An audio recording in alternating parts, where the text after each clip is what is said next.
তুমি রহিম তুমি রহমান, তোমার দয়া তোমার মায়া ও ফুরান। আমার দিগের সব পশমে হয় যদি জবান, সব জবানে করে শুধু তোমার গুণগান। তবু তবু শেষ হবে না তোমার গুণগান। তুমি রহিম তুমি রহমান, তোমার দয়া তোমার মায়া ও ফুরান। পথে যাব মদিনা, মদিনার রাস্তা চিনি না। দয়া করো দয়াল আল্লাহ, পুরাও মনে বাসনা। লাই জুড়ে লা লা ইল্লাল্লাহ লা ইল্লাল্লাহ লা ইলাহা লা ইলাহা। সাদ্দাতি জান্নাত বানাইলো, মনের মতন সাজাইলো। সাদ্দাতি জান্নাত বানাইলো, মনের মতন সাজাইলো। একটি কদম রাখার পরে, একটি কদম রাখার পরে আজরাইল আল্লাহ তুমি পাঠাইলা। লাই লা লা লা লা ইলাহা লা ইলাহা লা ইলাহা। নমরুদ আগুন জ্বালাইলো, ইব্রাহিমকে ফেলাইলো। নমরুদ আগুন জ্বালাইলো, ইব্রাহিমকে ফেলাইলো। আগুন হল ফুলের বাগান, আগুন হল ফুলের বাগান। একে খেলা তুমি খেলাইলা। লা ইল্লাল্লাহ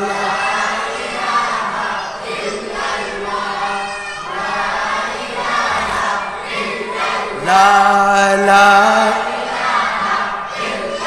লা লা ইলাহা লা ইলাহা ইল্লাল্লাহ মুহাম্মাদুর রাসূলুল্লাহ সাল্লাল্লাহু তাআলা আলাইহি ওয়াসাল্লাম। সবাই চিৎকার দিয়ে বলেন আল্লাহু আকবার। আরেকটু ঈমানি আওয়াজ দিয়ে বলেন আল্লাহু আকবার। এবার বলেন ইয়া রাসূলুল্লাহ, আবার বলেন ইয়া হাবিবাল্লাহ, আবার বলেন ইয়া ওয়ালি আল্লাহ। আউযু বিল্লাহি মিনাশ শাইতানির রাজীম। বিসমিল্লাহির রহমানির রহিম। আলা ইন্না আউলিয়া আল্লাহি লা খাউফুন আলাইহিম ওয়ালা হুম ইয়াহজানুন। সাদাকাল্লাহুল মাওলানাল আযীম ওয়া সাদাকা রাসূলুহুন নবিয়ুল কারীম ওয়া নাহনু আলা যালিকা মিনাশ শাহিদিনা ওয়াশ শাকিরিন। রাব্বি সাল্লি ওয়া সাল্লিম ওয়া বারিক আলাইহি। জন্মের সাথে সাথে মৃত্যুবরণ করে, কথা বলেন ঠিক কিনা?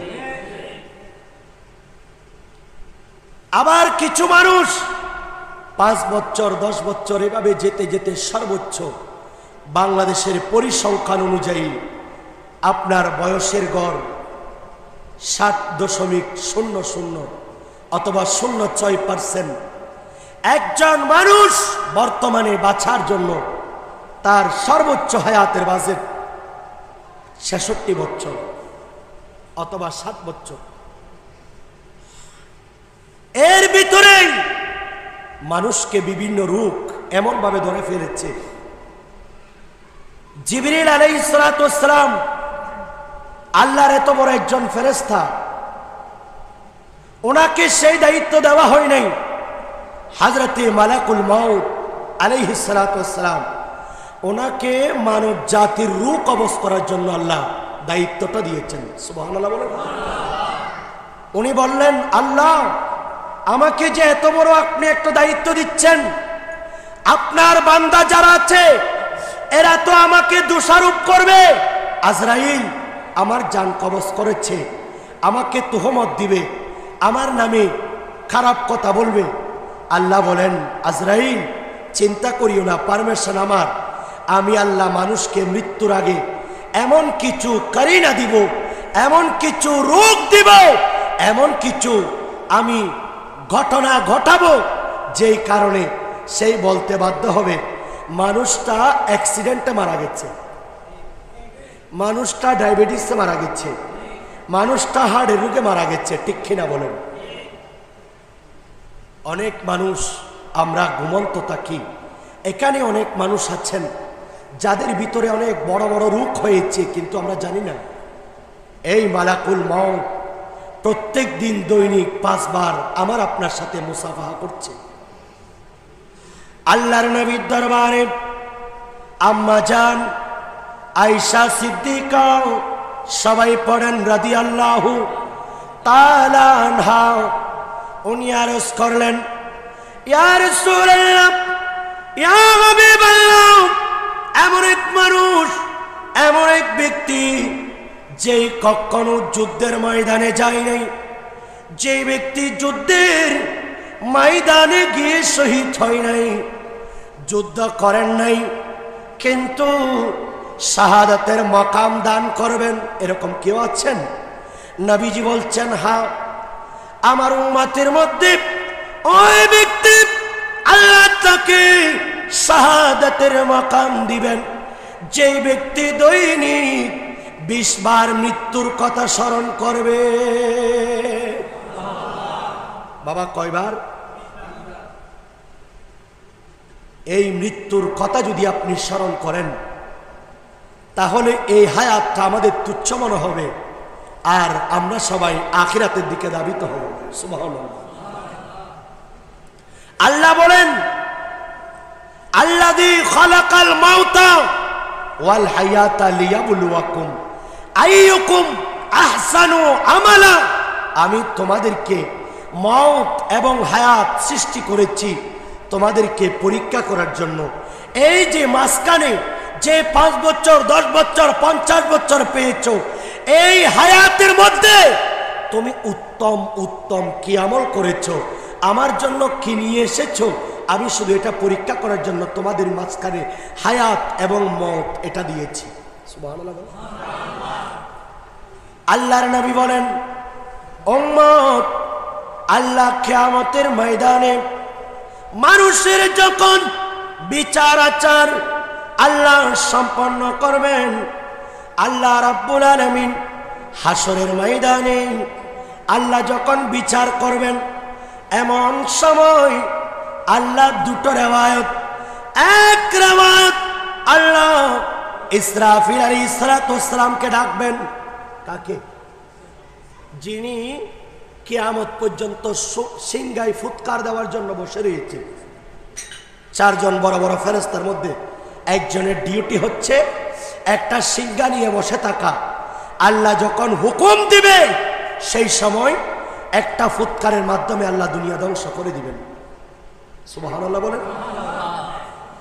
এক বর্ণনায় ইসরাফিল আলাইহিস সালাতু ওয়াস সালাম, আর এক বর্ণনায় আল্লাহ ইয়াকুব আলাইহিস সালাতু ওয়াস সালামকে ডাকবেন। ডাকার পরে আল্লাহ ডাকবেন, এই ইসরাফিল অথবা ইয়াকুব এখানে আসেন, একটা তরবারি নাও। আর দেখা যাচ্ছে একটা পশু, ডেরাকোটা ছাগল, সাদা কালো, এই ছাগলটাকে ডাকবেন আল্লাহ, এদিকে আসো। পুলসিরাতের কিনারায় নিয়ে এটাকে বলবেন তোমরা জবে করে দাও। যে কোনো একজনকে বলবেন। ওনারা হয়তো জিবরিল, হয়তো ইসরাফিল অথবা ইয়াকুব অথবা আজরাইল, যে কোনো একজন এই পশুটাকে জবে করার সাথে আল্লাহর পক্ষ থেকে একজন এলান করবেন, এই জান্নাতীরা, এই জাহান্নামীরা শোনো, আজকে যেই পশু জবে করা হয়েছে এটা কোনো পশু নয়, এটা মানুষের মৃত্যু নামক বস্তুটা। আল্লাহুম্মা সাল্লি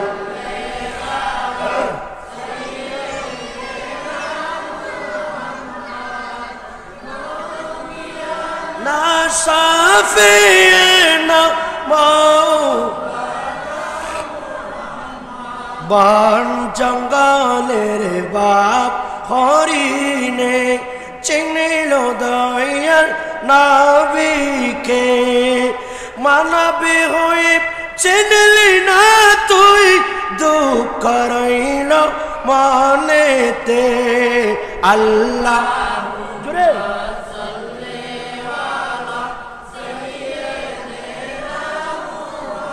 মাতে নাবে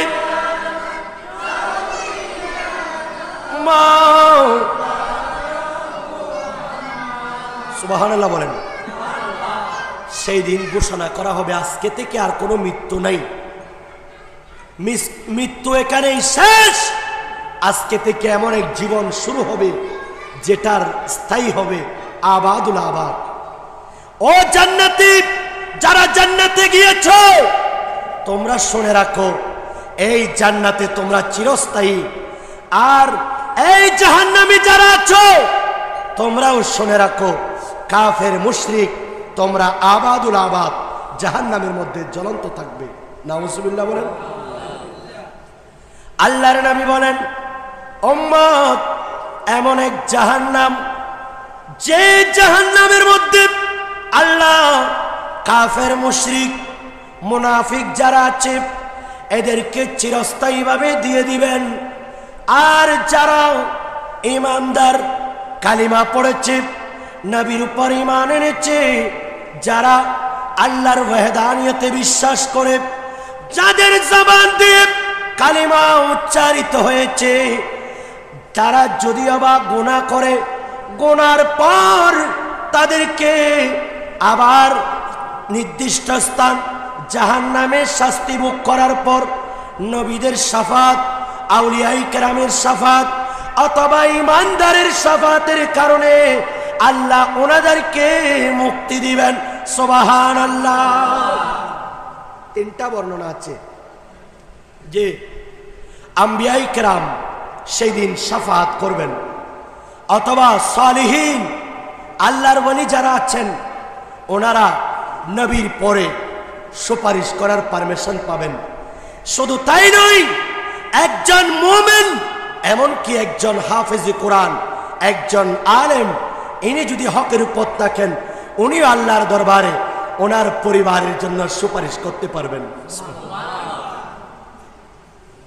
বলতে চেয়েছিলাম, এই জাহান্নামের আগুন যেখানে মানুষ নিক্ষিপ্ত হবে, আল্লাহর নবী বলেন, উম্মত শোনো, আল্লাহ রাব্বুল আলামিন ৭০,০০০ বছর এই জাহান্নামের আগুনকে জ্বালালো, জ্বালাতে জ্বালাতে জ্বালাতে জ্বালাতে ৭০,০০০ বছর এটা জ্বলতে জ্বলতে এটা এই আগুন লাল হয়ে গেল।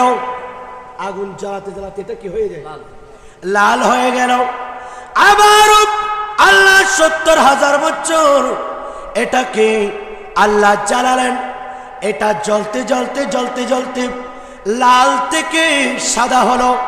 উম্মত শোনব, সুম্মা উকিদু আলাইহা, এরপরে আবারও ৭০,০০০ বছর এটাকে জ্বালাতে জ্বালাতে এটা অন্ধকার হয়ে গেল। এই জাহান্নামের আগুন আজকে বর্তমান আমরা যখন আগ্নেয়গিরি দেখি, যেই পাহাড় থেকে আগুনের শিশা বেয়ে পড়ছে, ঠিক অনুরূপভাবে আল্লাহ রাব্বুল আলামিন এমন এক জাহান্নাম সৃষ্টি করেছেন, যে জাহান্নামের মধ্যে মানুষ এভাবে ৭০,০০০ বছর জ্বলতে জ্বলতে ৪৯ 3 সাতা 21, এভাবে এত হাজার বছর জ্বলতে জ্বলতে জ্বলতে জ্বলতে এই আগুন একেবারে উত্তপ্ত। আজকে যে দুনিয়া নিয়ে পড়ে আছে, রাসূল পাক সাল্লাল্লাহু আলাইহি সাল্লামকে বলছেন, হুজুর আল্লাহ আপনাকে পারমিশন দিয়েছেন, আপনি যদি চান, এখতিয়ার দিয়েছেন, আপনি থাকতে পারেন। বললেন আমি যদি দুনিয়াতে থেকে যাই, আমার উম্মত দুনিয়া নিয়ে পাগল হয়ে যাবে। সুবহানাল্লাহ বলেন। নবীজি সেজন্য নিষেধ করেছেন। আর নবীজির বাণী এটাও আছে, আল্লাহ আমার উম্মতদেরকে যদি একটা স্বর্ণের পাহাড় দেয়, সে আরেকটা তালাশ করবে, তাকে দুটো দিলে আরেকটা তালাশ করবে, আরেকটা দিলে আরেকটা তালাশ করবে। এইভাবে করতে করতে করতে করতে যখন কবরের মাটি তার পেটের মধ্যে পড়বে, সেই যখন কবরে শুয়ে যাবে, তার সব আশা শেষ হয়ে যাবে। আমরা দুনিয়ার প্রেমিক মানুষ যারা আছি, আমাদের চিন্তা করা উচিত এই জাহান্নামের আগুন কার জন্য অপেক্ষা করছে। এই জাহান্নামের আগুন, দুনিয়ার মধ্যে যেই আগুনগুলি আছে, মনে করেন দিয়াশলাই, এর আগুন এক ধরনের, গ্যাসের আগুনের তাপ অন্য ধরনের, যেটা আমরা প্লাস্টিক পুড়ে এটার আগুন এক ধরনের। আল্লাহর নবী বলছেন দুনিয়ার সকল আগুনকে একত্রিত করলে এই আগুন জাহান্নামের 70 ভাগের মাত্র একটা ভাগ। নাউজুবিল্লাহ বলেন। তাহলে সেই দিন কিভাবে এই উত্তপ্ত আগুন।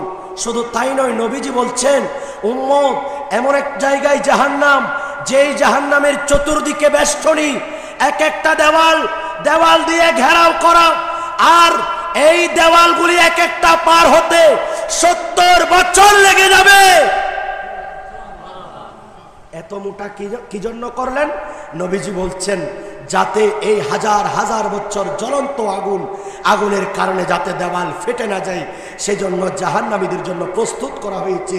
আর জাহান্নামী যারা হবে, যারা আল্লাহর নাফরমানিতে লিপ্ত, আল্লাহ রাসূলের শানে বিয়াদবি করবে, নামাজ রোজার ধার না দেবে, চুগলখড়ি মিথ্যা বানোয়াটির পিছনে, দুনিয়ার পিছনে ঘুরেছে, তাদেরকে জাহান্নামী হিসাবে সাব্যস্ত করে দেওয়া হবে। তাদের এই চামড়াটা 42 গজ মোটা হবে। নাউজুবিল্লাহ বলেন। একজন জাহান্নামীর চামড়াগুলি 42 গজ মোটা ঘনত্ব, এবং তাদের বডি হচ্ছে, নবীজি বলছেন মক্কা এবং মদিনা শরীফের মাঝখানে যে জায়গাটা প্রায় 3-4 ঘন্টা লেগে যায়, এই জায়গাটা যত বড়, একজন জাহান্নামী বসার জন্য আল্লাহ তার শরীরকে এত বড় করে দিবেন। নাউজুবিল্লাহ। কেন দুনিয়া নিয়ে পড়ে থাকবেন? কেন আমরা দুনিয়ার পিছনে ঘুরব? রাসূলে পাক আমাদেরকে এটা শিক্ষা দেয় নাই। নবীজি বলছেন আমি মৃত্যুকে পছন্দ করেছি। সুবহানাল্লাহ বলেন। এই দুনিয়ার আপন জানা আজকে আছে কালকে নাই, দয়াল নবী মায়ার নবী আপন সদাই, আপন সদাই। সুবহানাল্লাহ। এমন আপন নবী, এমন আপন নবী, যার নাই উপমা, যে জনে হবে আপনার সেই তো।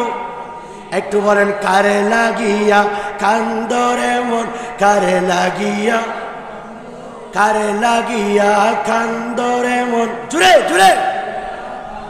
কেউ তো তোমার আপন হবে না, না না না, যে জনে হবে আপনার, বলেন যে জনে হবে আপনার। সুবহানাল্লাহ বলেন। কষ্ট হচ্ছে? নিজের জন্য দয়াল নবী একটু কাঁদে নাই, সারা জীবন কেঁদেছেন উম্মতের মায়ায়, উম্মতের মায়ায়। সুবহানাল্লাহ বলেন। আল্লাহর নবী বলেন উম্মত, যেদিন নবীজি দুনিয়া থেকে বিদায় নিয়ে চলে যাচ্ছেন, আম্মা জান আয়েশা সিদ্দিকা রাদিয়াল্লাহু তাআলা আনহা ওনার শরীর মুবারকে আল্লাহর নবী হেলান দিয়ে বসলেন। আর রাসূল পাকের সামনে একটা পানির পাত্র ছিল। ওই পানির পাত্রে নবীজি কিছুক্ষণ পর পর হাত মুবারক চুবাচ্ছেন। এগুলি মুখে মালিশ করতে লাগলেন, এগুলি চোখে মুখে মালিশ করতে লাগলেন। আর আম্মা জান আয়েশা রাদিয়াল্লাহু তাআলা ওনার মাধ্যমে আল্লাহর নবী বিশ্ববাসীকে শিক্ষা দিচ্ছেন, উম্মত জয় নিশ্চয় সাকারাতের বিছানা বড়ই কষ্টের, সাকারাতের বিছানা বড়ই কষ্টের। এই বিছানায় আমাদেরকে আপনাদেরকে শুতে হবে কিনা বলেন? আগে প্রথমে কেন মাহফিলে আসবো, কি জন্য আল্লাহর ঘরের দিকে যাব, কি জন্য কোরআন হাদিস শুনবো, কি জন্য দুনিয়ার পিছনে ঘুরবো না, এই বুঝটা আমাদের কাছে চলে আসলে তখন আমরা গৌসে পাকের শান শুনতে পাবো। আপনি যদি প্রথম ক্লাস না বুঝেন, আপনি যদি প্রথম ক্লাসে প্রথমে আমাদের এই চিন্তাটা যদি ভুলে যাই, মৃত্যুর এই বার্তা নিয়ে আমাদের কাছে আপনাদের কাছে আসছে, এটা ভুলে যাওয়ার কারণে আজকে মানুষ চগলখড়ি করতে দ্বিধাবোধ করছে না। কথা বলেন ঠিক কিনা? এই মৃত্যু নামক কথাটা যদি মানুষের কাছে স্মরণ থাকে, সেই কখনো খারাপ কাজে লিপ্ত হতে পারে একজন মানুষ। আমরা অনেক সময় ঘুমন্ত, আর ওইদিকে বাইতুল আমান জামে মসজিদের মুয়াজ্জিন ফজরের আযানের পর আল্লাহ নক করেন মাইকে, একটি শোক সংবাদ। ঠিক কিনা বলেন? অনেক মানুষ চোখ ছুটে যায়। কারণটা কি? কে মারা গেল? নতুন পাড়া এলাকার অমুক মানুষ গতকাল রাতে ইন্তেকাল করেছেন।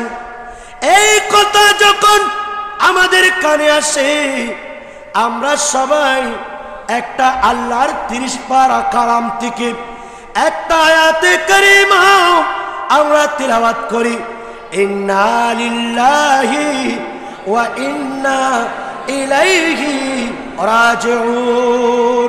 চিৎকার দিয়ে বলেন আল্লাহু আকবার। কথা বলেন ঠিক কিনা? অর্থাৎ ওই মানুষ দুনিয়া থেকে চলে যাচ্ছে, উনি যাওয়ার সময় আমাদেরকে স্মরণ করে দিচ্ছে আমরা আল্লাহর দিকে, আমি আল্লাহর দিকে চলে যাচ্ছি। আমাদের প্রত্যাবর্তন ইয়া রাসূলুল্লাহ হাবিবাল্লাহ ইয়া রাসূলুল্লাহ ইয়া রাসূলুল্লাহ আমার মরণে নিদান কালে আসিবেন নবী গো, আমার শিয়রে দেখিব আপনাকে নয়ন ভরিয়া। ইয়া রাসূলুল্লাহ জুরে জুরে হাবিবাল্লাহ ইয়া রাসূলুল্লাহ ইয়া রাসূলুল্লাহ গোসল করাইয়া কাফনে পড়াইয়া দেবেন গো যখন কবরে শুয়াইয়া, দেখিব আপনাকে নয়ন ভরিয়া। ইয়া রাসূলুল্লাহ ইয়া রাসূলুল্লাহ ইয়া রাসূলুল্লাহ মুনকার নাকির আসিয়া সওয়াল করবে বসাইয়া, দেখিব আপনাকে নয়ন ভরিয়া। নিবেন গো সালাম গোলাম বলিয়া ইয়া রাসূল আল্লাহ ইয়া রাসূল আল্লাহ ইয়া রাসূল সুবহানাল্লাহ বলেন। কষ্ট হচ্ছে? বলতে চেয়েছিলাম আল্লাহ রাব্বুল আলামিন আল্লাহর নবী যেই সাকরাতের বিচারের কথা বলেছেন, এই এলাকা থেকে একজন মানুষ যখন কবরে চলে যায়, এই কবরে যাওয়ার সময় আমাদেরকে স্মরণ করিয়ে দেয়, ও নতুন পাড়ার মানুষ, আমি চলে যাচ্ছি, আর আমি যাওয়ার মাধ্যমে তোমাদেরকে স্মরণ করে দিচ্ছি আমাদের সকলের যাত্রার জন্য আমাদের স্টেশন, সবার স্টেশন হলো আল্লাহ পর্যন্ত। আল্লাহ ছাড়া আর কোথাও যাওয়ার পারমিশন আমাদের গন্তব্যস্থলের দিকে। আর সেজন্য বাবারা, এই চোখের পলক লাগবে না আপনার আমার মৃত্যু ঘটতে আসার সময় আমরা কতভাবে চিহ্নের মাধ্যমে আসছে আসছে আসছে আসছে, ডাক্তার বলছে এই তারিখ আসবে, এই তারিখ আসবে, সিস্টেম বলে দেয়। বাবারা, যাওয়ার কোনো এই ধরনের সিস্টেম। সকালে মানুষ বের হলো, সন্ধ্যার সময় ঢুকছে যে খবর আসছে অমুক ব্যক্তি গাড়ি অ্যাক্সিডেন্টে মারা গেছে। নাউজুবিল্লাহ বলে। আল্লাহর নবী বলছেন, ইয়া আব্দুল্লাহ ইবনে আব্বাস রাদিয়াল্লাহু তাআলা কুন ফিদ দুনিয়া কান্নাকা গরীবুন আও আবিরু সাবিলিন। এ আব্দুল্লাহ ইবনে ওমর, শোনাও, তুমি এই দুনিয়াতে থাকবে একজন মুসাফিরের মতো। সুবহানাল্লাহ। আব্দুল্লাহ ইবনে ওমরের কাঁধের মধ্যে নবীজি হাত দিলেন, বলছেন একজন মুসাফির যেমনি ভাবে আজকে এসেছে কালকে নেই, অনুরূপভাবে একজন গরিব নিঃস্ব সেই যেভাবে আজকে খেয়েছে রাতের কোনো তার গ্যারান্টি নাই, এইভাবে জীবনে থাকো। আর ইদা আসবাহতা ফালা তান্তাজিরাস সাবা তান্তাজিরাল মাসা ওয়া ইদা আমসাইতা ফালা তান্তাজিরাস সাবা। যখন সকাল পাবে আর সন্ধ্যার অপেক্ষা করিও না, যখন সন্ধ্যা পেয়ে যাবে আর সকালের অপেক্ষা করিও না। বড় করে বলেন। চোখের পলকে তুমি হতে পারো লাশ, চিরতরে বন্ধ হবে তোমারই নিশ, হবে তোমার নাম মসজিদের মাইকে, বাড়িওয়ালার নাই রে বাড়ি নাই রে দুনি, এ বলেন বাড়িওয়ালার। একজন মানুষ ইন্তেকালের সময় সাকরাতের বিছানা, এটা বড় কষ্টের বিছানা। নবীজির কাছে জিজ্ঞেস করলেন এটা কেমন? বলছেন 100টা তরবারির দিয়ে আঘাত করলে যেই কষ্ট পায় না তার চেয়েও বেশি কষ্ট এই সাকরাতের বিছানা। এমন একটা জায়গায় আমাকে আপনাকে শুতে হবে। কথা বলেন ঠিক কিনা? একজন মানুষ তার তওবা ততক্ষণ কবুল হবে যতক্ষণ পর্যন্ত ওই ব্যক্তি তার কণ্ঠের মধ্যে গড়গড় শব্দ শুরু হয়ে যায়। অনেক মুরব্বীরা ইন্তেকালের আগে গড়গড় শব্দ শুনেছেন আপনারা? এই গড়গড় শব্দ যখন শুরু হয়ে যায়, অথবা ওনার সন্তান ওনার কাছে আসলো, বাবা আমি তোমার ছেলে আব্দুর রহিম, এইভাবে বলছে, কিন্তু বাবা বলে আমি তোমাকে চিনি না। এই সময়টা যতক্ষণ আসবে না ততক্ষণ পর্যন্ত ওই ব্যক্তি যদি আল্লাহর কাছে তওবা করে আল্লাহ তওবা কবুল করবেন। এই সময় শুরু হয়ে গেলে সেই যদি তওবা করে তওবা কবুল, একটা সীমা আছে। আল্লাহ বলেন ইন্নাল্লাহা ইউহিব্বুত তাওয়াবিন ওয়া ইউহিব্বুল মুতাতাহহিরিন। বান্দা পাহাড় পরিমাণ গুনাহ করেছো, আমি আল্লাহর সিফত হচ্ছে রহমান আর রহিম। এই রহমান রহিমের কসম দিয়ে বলছি, তোমার উহুদ পরিমাণ তোমার গুনাহ থাকলেও খালেস নিয়তে যদি তওবা করো আমি মাফ করে দেব। বড় করে বলেন তুমি রহিম তুমি রহমান, তোমার দয়া তোমার মায়া ও ফুরান। সুবহানাল্লাহ বলেন। আমার দিগের সব পশমে হয় যদি জবান, সব জবানে করে শুধু তোমার গুণগান। ঠিক কিনা বলেন? এই পশমের প্রত্যেকটা ছিদ্র যদি জবান হতো, এই জবান দিয়ে যদি আল্লাহর শুকরিয়া আদায় করতাম, শুকরিয়া আদায় আরে তবু কবু শেষ হবে না তোমার গুণগান। তুমি রহিম তুমি রহমান, তোমার দয়া তোমার মায়া ও ফুরান। সুবহানাল্লাহ। একটা ছোট্ট একটা উদাহরণ দিচ্ছি। আচ্ছা, আমরা ঘুমানোর সময় মশারি টাঙাই না? কথা বলেন। মশারি টাঙানোর পরেও অনেক মশা মশারি দিয়ে ছিদ্র দিয়ে ঢুকে যায়। এই পর্যন্ত কোনো মানুষ আপনারা পেয়েছেন যার কানের ছিদ্র তো ওপেন, তার নাকের ছিদ্র তো ওপেন, অনেক মানুষ মুখ খা করে ঘুমায়, একটা মশা আজ পর্যন্ত তার এই ছিদ্রগুলি দিয়ে প্রবেশ করেছে? বাবা বলেন কারণটা কি? আল্লাহ রাব্বুল আলামিন বিশ্ববাসীকে বলছেন, এই আমার বান্দা যারা আমি আল্লাহর ওয়াহদানিয়তে বিশ্বাস করেছ, আমি আল্লাহকে দেখো নাই, আমি আল্লাহকে মেনে নিয়েছ, ওই সকল বান্দাদের প্রতি আমি বড় দয়াবান। তোমরা যে একজন সন্তান, তোমাদের নাতিদেরকে, তোমাদের স্ত্রীদেরকে, তোমাদের ছেলে মেয়েদেরকে, তোমাদের ভাই বোন একে অপরকে ভালোবাসছ, এই ভালোবাসা হলো আমি আল্লাহর রহমতের 100 ভাগের 1 ভাগ। আজকে একজন মা চলে গেলে সন্তান কত কান্না করছে, বলছেন এই ভালোবাসা মোহাব্বতটা আমি আল্লাহর 100 ভাগের মাত্র 1 ভাগ। সুবহানাল্লাহ বলেন। আর বাকি 99 ভাগ আমি কিয়ামতের ময়দানে আমার বান্দাদেরকে করব।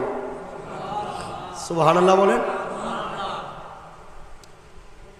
এই আমার বান্দা যারা আমি আল্লাহকে দেখো নাই, আমি আল্লাহর ওয়াহদানিয়তে যারা বিশ্বাস করেছ, তোমরা শোনো, আমি আল্লাহর নাম নিয়ে আমার বান্দা যখন ঘুমোতে যাই, ওয়াজআলনাল লাইলা লিবাসা, সুবহানাল্লাহ, আমি রাতকে করেছি আবরণ, রাতে তার রেস্টের ব্যবস্থা করেছি। আমার বান্দা যখন আমার নাম নিয়ে ঘুমোতে যায়, আল্লাহুম্মা বিইসমিকা আমুতু ওয়া আহইয়া, আল্লাহ তোমার নাম নিয়ে আমি মৃত্যুবরণ করছি, আবার তুমি যদি দয়া করো আমি আবার জাগ্রত হব। আমার বান্দা তুমি যখন এইভাবে ঘুমাও, তোমার নাকের ছিদ্র ওপেন, তোমার কানের ছিদ্র ওপেন, তোমার মুখের ছিদ্র ওপেন, কিন্তু আমি আল্লাহর ডিউটি শুরু হয়ে যাই। আমি আল্লাহ ফেরেশতা দাঁড় করিয়ে দিই, আমার প্রত্যেক বান্দাদের কানে কানে যাও, আমার প্রত্যেক বান্দাদের নাকের পাশে দাঁড়িয়ে থাকো, মুখের পাশে দাঁড়িয়ে থাকো। এ আমার বান্দা, এ আমার ফেরেশতারা, আমার বান্দা যতক্ষণ ঘুম থেকে উঠবে না ততক্ষণ তাকে তুমি পাহারা দাও। আল্লাহু আকবার বলেন। ফাবিআইয়ি আলাই রাব্বিকুমা তুকাদ্দিবান। এ বান্দা, এত নিয়ামত পাওয়ার পরেও আজকে কোন অবদানকে তুমি অস্বীকার করছো? আল্লাহ অস্বীকার নয়, শুকরিয়া আদায় করছি। আলহামদুলিল্লাহ বলুন। লাইন শাকারতুম লাআযীদান্নাকুম। আল্লাহ বলেন আমি শুকরিয়া আদায় করো, আমি যে নিয়ামত তোমাদেরকে দিয়েছি এগুলো শুকরানা আদায় করো। সন্তান দিয়েছি, সন্তান নাই, কন্যা দিয়েছি, ছেলে দিয়েছি, স্বামী স্ত্রী দিয়েছি, আমি আল্লাহ তোমাকে ফসল, মাঠ ভরা ফসল দিয়েছি, ব্যাংক ভর্তি টাকা দিয়েছি, তুমি আল্লাহ শুকরিয়া আদায় করো। 1 টাকা ইনকাম করেছো আর শুকরিয়া আদায় করলে লা আযীদান্নাকুম, আমি আল্লাহ নিয়ামত বৃদ্ধি করে দেব। ওয়ালা ইন কাফারতুম, আর যদি তুমি অস্বীকার করো তাহলে শুনে রাখো আমি আল্লাহর আযাব বড় কঠিন। সুবহানাল্লাহ বলেন। আল্লাহ বলেন ইন্নাল্লাহা আশতারা মিনাল মুমিনিনা আনফুসাহুম ওয়া আমওয়ালাহুম বিআন্না লাহুমুল জান্নাহ। সুবহানাল্লাহ বলেন। আমি মুমিনদের দুটো জিনিস ক্রয় করেছি। বাবা কয়টা জিনিস? কয়টা জিনিস? আমি আল্লাহ ক্রয় করেছি মুমিনদের কাছ থেকে। মুমিনদের সাথে আমি ক্রয় বিক্রয় করেছি, ব্যবসা করেছি। তারা আমাকে দুটো জিনিস দিবে, আমি আল্লাহ তাদেরকে একটা জিনিস দিব। সুবহানাল্লাহ। মুমিন স্পেসিফিক ভাবে বলছি, শুধুমাত্র মুমিন যারা আছে তাদের কাছ থেকে আমি দুটো বস্তু ক্রয় করেছি। একটা হচ্ছে মুমিনের জান, আর একটা হচ্ছে মুমিনের মাল, সম্পদ। সুবহানাল্লাহ। বিআন্না লাহুমুল জান্নাহ, আমি বিনিময়ে তাকে জান্নাত দেব। সুবহানাল্লাহ। কিনেছেন কয়টা জিনিস? আচ্ছা, জানের মালিক কে? আমাকে সম্পদ দিয়েছেন কে? আল্লাহ দেওয়ার পরে আবার আমাদের কাছ থেকে ক্রয় করছেন। সবার কাছ থেকে নয়, শুধু মুমিনদের কাছ থেকে। সুবহানাল্লাহ বলেন। কারণটা কি? আল্লাহ বলেন এই আমার বান্দারাও, এই মুমিন বান্দা যারা আছো, যাদের কাছ থেকে আমি আল্লাহ এই জান এবং মাল ক্রয় করেছি, তোমাদেরকে আমি বিনিময়ে জান্নাত দিব। এগুলি আমি আল্লাহ প্রদত্ত নিয়ামত, তারপরেও আমি কিনে নিয়েছি। সেজন্য মুমিন যারা আছো তাদের কাছে আমি আল্লাহ যখন জান চাইব, তারা আমাকে জান দিয়ে দিবে। আর যাদের কাছ থেকে আমি আল্লাহ মাল চাইব, তারা মাল দিয়ে দিবে। সুবহানাল্লাহ। বিনিময় আমি তোমাদেরকে খালি হাতে দিব না, তোমাদেরকে একটা বিনিময় দিব, সেটা হচ্ছে জান্নাত। সুবহানাল্লাহ। জান্নাত যদি লাগে, জান চাইলে জান দিতে হবে, আর মাল চাইলে, সম্পদ চাইলে সম্পদ আল্লাহ কিভাবে চান? একটা মসজিদ নির্মাণ হচ্ছে, এ আমার বান্দা তোমাকে সম্পদ দিয়েছি, তুমি সেখান থেকে 50,000 টাকা মসজিদে দাও। সুবহানাল্লাহ। এখানে মাদ্রাসা হচ্ছে, একটা মাহফিল হচ্ছে, এখানে কোরআন সুন্নাহর আলোচনা হচ্ছে, এখানে তোমাকে সামর্থ্য দিয়েছি, তোমার সম্বল থেকে আর কিছু অংশ তুমি ব্যয় করো। আর এই ব্যয় করাটা আমি আল্লাহর পক্ষ থেকে এলান, তুমি যদি এটা করো, আমি মুমিনের কাছ থেকে যেই মাল ক্রয় করেছি এটা তোমার আদায় হয়ে যাবে। কিন্তু বড় আফসোস, আমরা মসজিদ মাদ্রাসা আর যখন আমরা ভালো কাজে দিই, আমরা একেবারে গরিব হয়ে যাই। আল্লাহ বলছেন লান তানালুল বিররা হাত্তা তুনফিকু মিম্মা তুহিব্বুন, যতক্ষণ পর্যন্ত তোমরা যেটা ভালোবাসো না, এটা যদি আমি আল্লাহর রাস্তায় খরচ না করো, ততক্ষণ পর্যন্ত তোমরা পরিপূর্ণ দানশীল হতে পারবে না। বলতে চেয়েছিলাম, একজন মানুষ সাকারাতের বিছানায় যখন শুয়ে যায়, গড়গড় শব্দ শুরু হয়ে যায়, অথবা ওনার সামনে ওনার আপনজন এরা যখন চলে আসে, সেই সময় দুজন শয়তান আসে। বাবা কয়জন? কথা বলবেন। প্রত্যেকের কাছে আসবে, আর একজন ডান পাশে বসে, একজন বাম পাশে বসে। একজন বলবে, একজন বাবার সূরত নিয়ে আসবে, আরেকজন মায়ের সূরত নিয়ে আসবে। নাউজুবিল্লাহ বলেন। এই আমার সন্তান, আমি তোমার বাবা, তোমার জন্য আসলাম। এই সাকরাতের বিছানা বড় কষ্টের, তোমার এখন বড় কষ্টের সময়।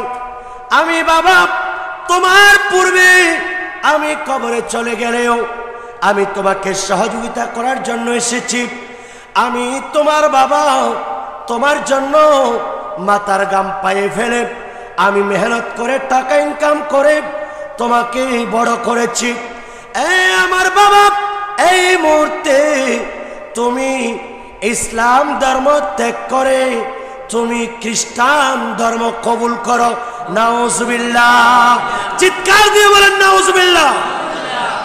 আরেকজন বলবে, বাবা না না, আমি তোমাকে নিষেধ করছি, তুমি তোমার বাবার কথা শুনিও না, আমি মায়ের কথা শোনো। আমি তোমাকে 10 মাস 10 দিন গর্ভে ধারণ করেছি, তোমাকে দুনিয়ার মায়া দেখিয়েছি। আমার বাবা, আমি তোমার মা তোমাকে বলছি, এই মুহূর্তে তুমি ইসলাম ধর্ম ত্যাগ করে ইহুদি ধর্ম কবুল করো। আর একটু বড় করে বলেন। সেজন্য সাকারাতের বিছানায় আখেরি জামানায় ঈমান এমনভাবে ঈমান নেওয়াটা এত বেশি কষ্ট হবে, হাতের মধ্যে একটা আগুনের কয়লা রাখা যেভাবে কষ্ট, তার চেয়েও বেশি কষ্ট ঈমান রাখা। সকালে বের হবে ঈমানদার, সন্ধ্যায় বের হবে বেঈমান হয়ে। নাউজুবিল্লাহ। বাবারা, সবচেয়ে বড় একটা সম্পদ হচ্ছে ঈমান। ঈমান যদি পরিপূর্ণ থাকে, আল্লাহ রাসূল আপনার পক্ষে হবে, আর ঈমানের স্বাদ যারা পেয়েছে তারা আপনার পক্ষে চলে আসবে।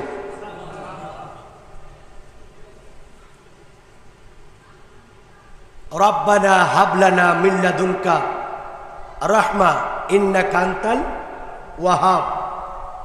আল্লাহ দোয়া শিখিয়ে দিচ্ছেন, এই আমার বান্দারা, এই সময়ের মধ্যে পড়ার পূর্বে এই আয়াতের ব্যাখ্যায় বলা হচ্ছে, এই কঠিন সময় যখন শয়তান তোমাদের ঈমান নিয়ে টানাটানি করবে, এই সময় আল্লাহর কাছে দোয়া করো, বিসমিল্লাহির রহমানির রহিম, রব্বানা হাব লানা মিন লাদুনকা রাহমা ইন্নাকা আনতাল ওয়াহাব।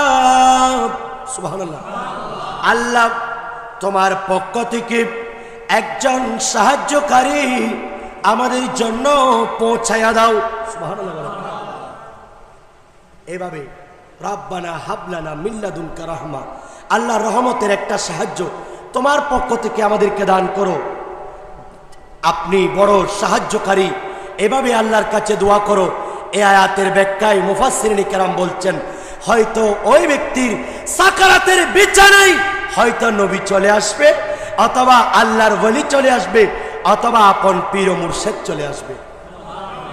আর একটু বড় করে বলেন। এই আয়াতের ব্যাখ্যা যারা মানে না তারা একটু দেখে নিবেন। হয়তো নবী চলে আসে, অনেক মানুষ যাওয়ার সময়, তোমরা সরে যাও, আমি রাসূলে পাকের খুশবু পাচ্ছি। সুবহানাল্লাহ। অনেকেই বলে তোমরা একটু সরে যাও, আমি আমার পীর ও মুর্শিদকে দেখতে পাচ্ছি। বলেন এরকম কথা? বলে না? এটা হচ্ছে আল্লাহর পক্ষ থেকে স্পেশাল রহমত। এটা পাওয়ার জন্য আপনাকে সেভাবে যোগ্য হয়ে থাকতে হবে। ইহদিনাস সিরাতাল মুস্তাকিম, আল্লাহ আমাদেরকে সঠিক পথ দেখাও। সিরাতাল্লাযীনা আন'আমতা আলাইহিম, যেই পথে তোমার নিয়ামত প্রাপ্ত বান্দারা গিয়েছেন। সুবহানাল্লাহ। আর নিয়ামত প্রাপ্ত বান্দা উলাইকা মা'আল্লাযীনা আন'আমাল্লাহু আলাইহিম মিনান নাবিয়্যিন ওয়াস সিদ্দীকিন ওয়াস শুহাদাই ওয়াস সালিহিন। আল্লাহর নিয়ামত যদি পেতে চান এই 4টা শ্রেণীকে মানতে হবে। কয়টা? আম্বিয়া ইকরাম। কথা বলেন, কারা? সকল নবী। সিদ্দীকিন, যারা সিদ্দিক আকবরের মতো সাদাকতের উপর থাকবে, আল্লাহ এদেরকে নিয়ামত দান করেন। সুবহানাল্লাহ।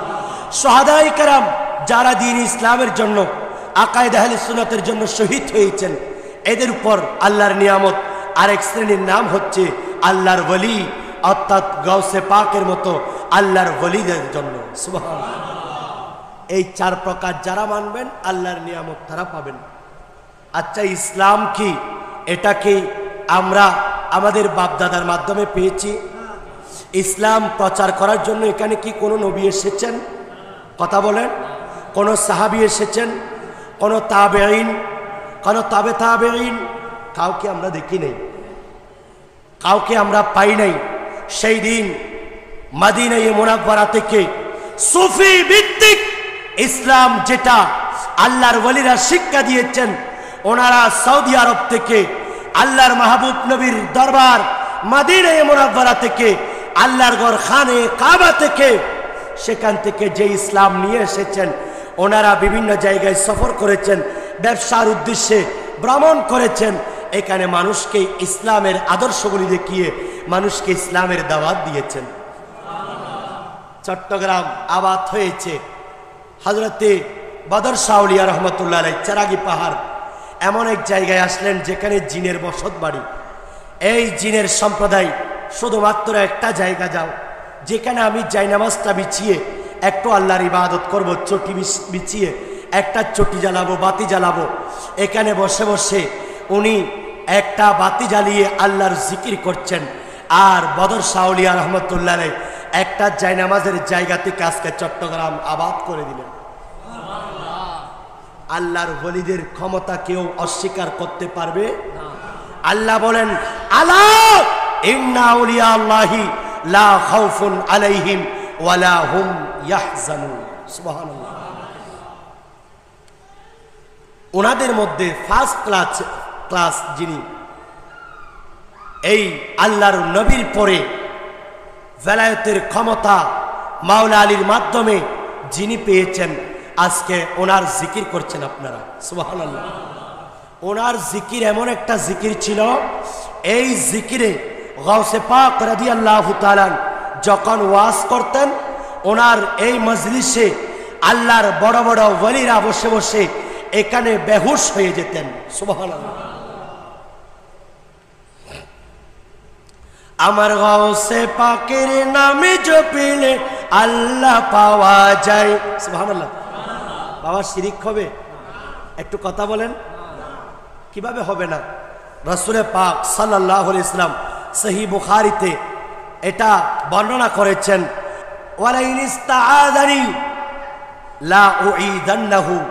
সেই যখন আল্লাহর বান্দা মকবুল আল্লাহর ইবাদত করতে করতে যখন আমার অতি প্রিয় হয়ে যাই, তখন সেই যখন আমার কাছে কোনো সাহায্য চাই, আমি আল্লাহ তাকে সাহায্য দান করি।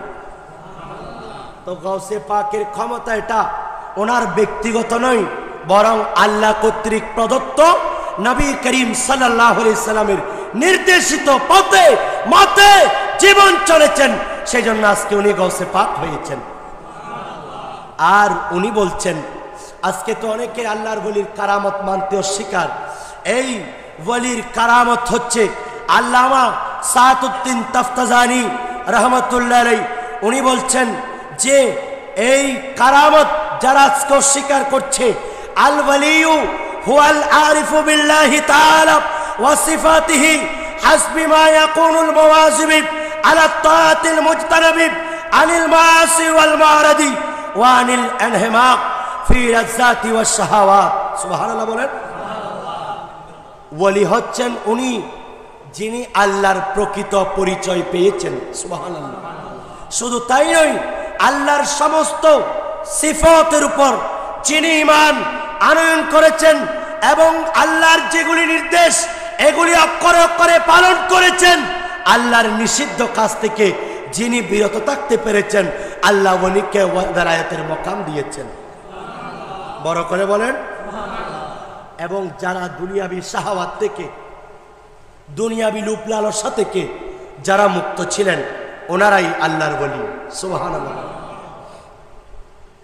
গাউসে পাক শাইন শাহ বাগদাদ রাদিয়াল্লাহু তাআলা, ওনার কাছে এমন এক গাউসে পাক রাদিয়াল্লাহু তাআলা, উনি একদিন হযরতে হাম্মাদ রাদিয়াল্লাহু তাআলা ওনার জিয়ারত করছেন। সুবহানাল্লাহ বলেন।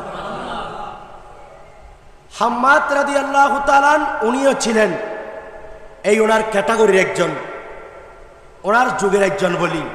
ওনার কাছেও ভক্ত মুরিদান ছিল।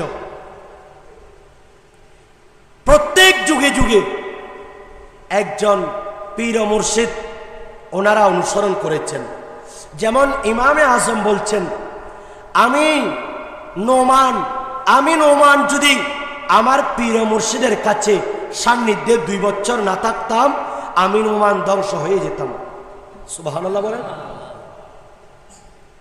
আমি জালালউদ্দিন রুমি হয়েছি আমার পীর ও মুর্শিদের সান্নিধ্যে যাওয়ার কারণে। সুবহানাল্লাহ। উনি একটা ঘটনা নোট করছেন। একদিন আল্লাহর নবী রাহমাতুল লিল আলামিন ওযু করছেন, এমন সময় জালালউদ্দিন সুয়ুতী রাহমাতুল্লাহ আলাইহি এটা নোট করেছেন। আল্লামা জালালউদ্দিন রুমি ওনার মাসনাবি শরীফ এটা নোট করেছেন যে আল্লাহর নবী ওযু করার সময় রাসূল পাকের মওজা মুবারক খুলে রাখলেন, খুলে এক জায়গায় রাখলেন। নবীজি ওযু করছেন, আর এমন সময় দেখা গেল একটা বিষাক্ত সাপ নবীজির এই মওজা মুবারকের মধ্যে ঢুকে গেল। নাউজুবিল্লাহ বলেন। রাসূল পাক ওযু মুবারক শেষ করলেন, আর ওইদিকে আল্লাহর নবী ওযু মুবারক সেরে যখন পাড়ের মধ্যে আসছেন মওজা মুবারক নিবেন, এমন সময় দেখা গেল একটা ঈগল পাখি আকাশ থেকে এসে উপর দিয়ে যাচ্ছে। আপনি নিচে যখন ওযু করতে লাগলেন, আপনার উপর দিয়ে যাওয়ার সময় আপনি যেখানে আছেন এখানে যখন আমি আসলাম, আমি ঈগল পাখির চোখের পর্দা উঠে গেল। আল্লাহু আকবার বলেন। আমি সৃষ্টির মধ্যে সব কিছু আমি দেখতে পাচ্ছি, সৃষ্টির সমস্ত সবকিছু আমার কাছে গোপন নাই। আমার ঈগল পাখির চোখ আপনি নবীর নূরের কারণে আমার চোখের পর্দা খুলে গেছে। হুজুর, আমি যে জুতার মধ্যে সাপ দেখেছি এটাও আপনি নবীর নবুয়তের বরকতে। সুবহানাল্লাহ বলেন। এই আপনার নূরের কারণে আমি যখন আপনার উপর দিয়ে যাচ্ছি, এখানে যখন আসলাম সেখানে আপনি পর্যন্ত একটা নূরের ছায়া আল্লাহর আরশ আজিম থেকে পড়তেছে। সেই নূরের তাজাল্লিতে যখন আমি যাচ্ছি আমি দেখতে পাচ্ছি কুল কায়নাত আমার কাছে স্পষ্ট, সব কিছু আমি দেখতে পাচ্ছি। শুধু তাই নয়, আপনার জুতার ভিতরে একটা সাপ ঢুকেছে এটাও আমার কাছে ক্লিয়ার। তো একটা ঈগল পাখি যদি বাবা এই নবীজির নূরের কারণে, এই ছোট্ট একটা পাখি যদি জুতার ভেতরে সাপ দেখে, আমার গৌসে পাক যে বাণী করেছেন, আমি আব্দুল কাদেরের কাছে আল্লাহর এই সকল কুল কায়নাত আমি আব্দুল কাদেরের কাছে একটা সরিষার দানার মতো, একটা সরিষার দানা হাতে নিলে যেমনি ভাবে চতুর্দিকে দেখা যায় তেমনি ভাবে আমি আব্দুল কাদেরের কাছে আল্লাহর কুদরতি এই কুল কায়নাত আমার সামনে একেবারে জ্বলন্ত। এটা কি অবিশ্বাস করার জো আছে? যিনি দেখছেন উনি রাসূল পাকের সর্বশ্রেষ্ঠ আওলাদ। সুবহানাল্লাহ। উনি যখন দুনিয়াতে আসছেন ওনার আব্বা জানকে স্বপ্নে দেখালেন, ইয়া আবা সালিহিন আতাকাল্লাহু ইবনান সালিহান ওয়া হুয়া ওয়ালাদি ওয়া মাহবুবি ওয়া মাহবুবুল্লাহি তাআলা সায়াকুনু শারুন ফিল আউলিয়াই ওয়াল আকতাবি কাশানি ফিল বাইনাল কাশানি বাইনাল আম্বিয়াই ওয়ার রুসুল। সুবহানাল্লাহ। এ আবু সালে জঙ্গি মূসা, আল্লাহ তোমাকে এমন একজন সন্তান দিবেন যে সন্তান আমি নবীর আওলাদ। বড় করে বলেন। শুধু তাই নয়, আমার বড় মাহবুব, আমার মাহবুব এতটুকু সীমাবদ্ধ নয়, আল্লাহরও বড় মাহবুব। রাসূল পাক স্বপ্নে বলছেন, রাসূল পাককে যারা স্বপ্নে দেখবে, মান রানি ফিল মানামে ফাকাদ রাআল হক, সেই বাস্তবে দেখলো। সুবহানাল্লাহ। যারা স্বপ্নে দেখলো সেই যেন জাগ্রত অবস্থায় দেখেছে। সুবহানাল্লাহ। আর এ আবু সালে, উনি আমার প্রিয়, আল্লাহর প্রিয়। অনতি বিলম্বে তার সম্মান এত বেশি হবে, আমি নবীর সম্মান সকল নবীদের উপর যেমনি ভাবে, আর তোমার সন্তান আব্দুল কাদেরের সম্মান সকল আউলিয়ায়ে কেরামের উপরে। বড় করে বলেন। রাসূল পাকের তুমি পেয়ারা মাওলা আলীর নয়ন তারা, মা ফাতেমার প্রাণের দুলাল হাসান হুসাইনের জিগারে পারা, হাসান হুসাইনের জিগারে পারা, সর্বগুণে গুণময়ী তুমি মাহবুব সুবহানী আবুদুল